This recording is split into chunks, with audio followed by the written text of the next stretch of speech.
Hello, third grade. Welcome to lesson 3.6.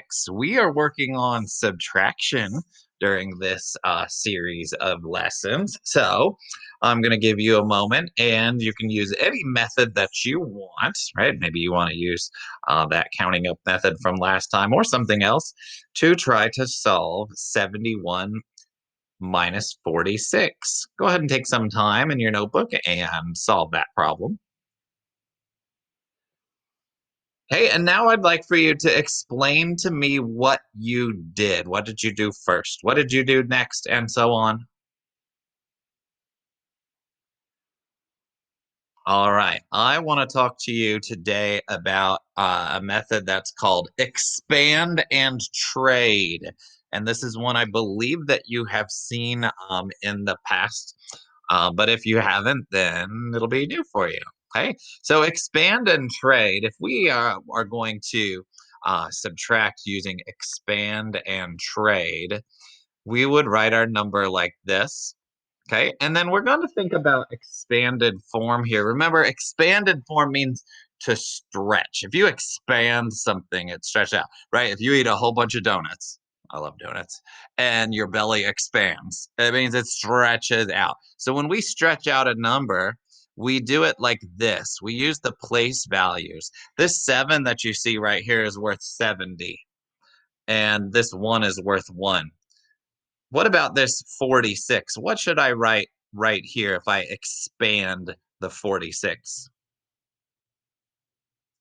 I should write 40 plus 6. Okay, and now I'm going to subtract, use it with the help over here, right? And so what I'm going to show you is that if we try to have 1 minus 6, okay? If we have 1 minus 6, oh, sorry, that's not going to work, okay?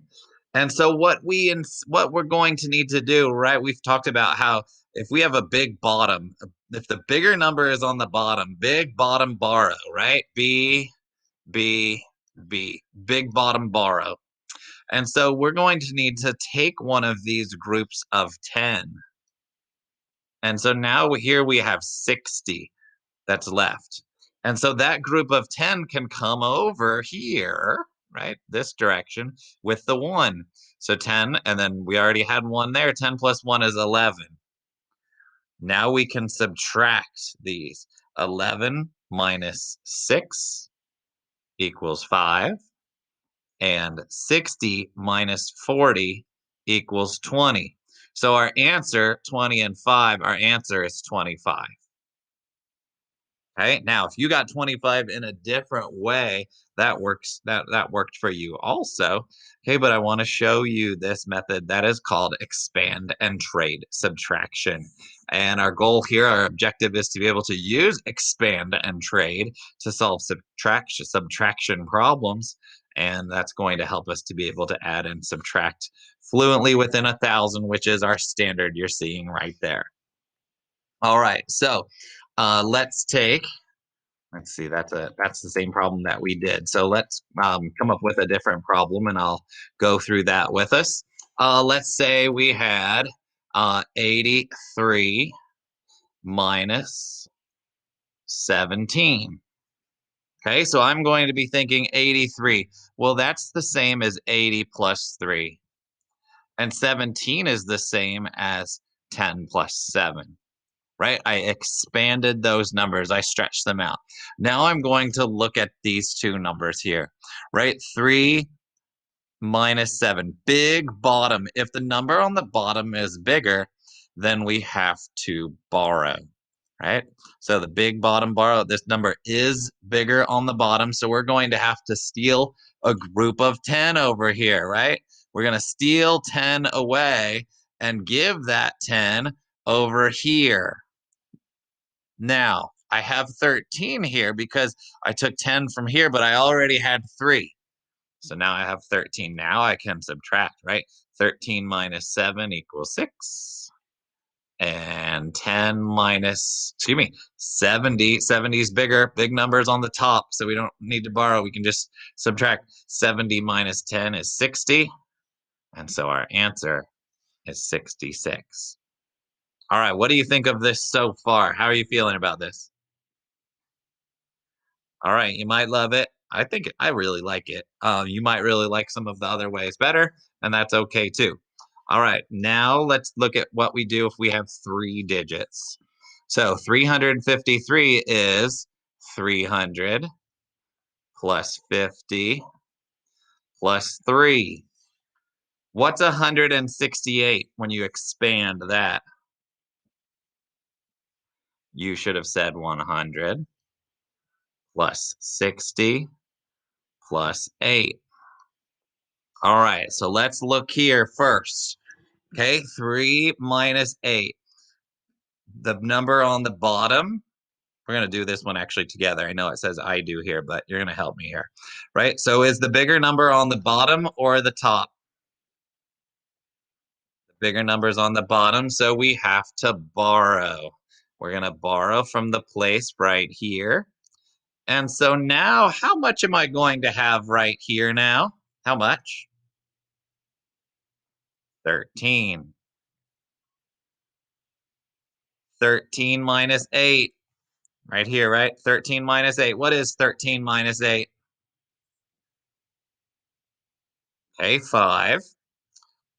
Let's look at the next part. 40 minus 60. Is the number bigger on the top or the bottom?